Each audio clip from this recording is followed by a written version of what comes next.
everybody. Today I'm again back with practical. So today I'm going to show I've decided to give multiplication stars to Mr. Python. So let's do it. Let's give him a. So we are printing.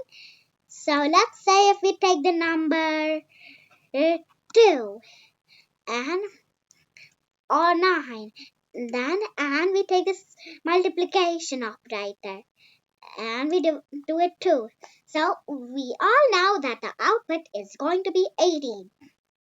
But now let's give him 2 stars as Mr. Python 2 stars as between the 9 star and give 2.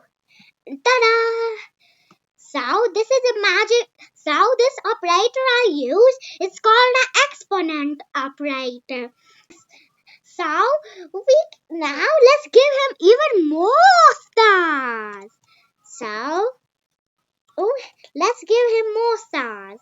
Let's see if it's gonna take 9 star 2. So you know it is gonna give an error. It doesn't know 3 stars.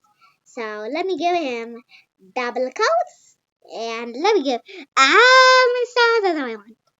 And now, ta-da! It's giving us stars. So, hope you enjoyed it. I'll be back with more fun practicals. So, hope you enjoyed it. Stay tuned. Bye!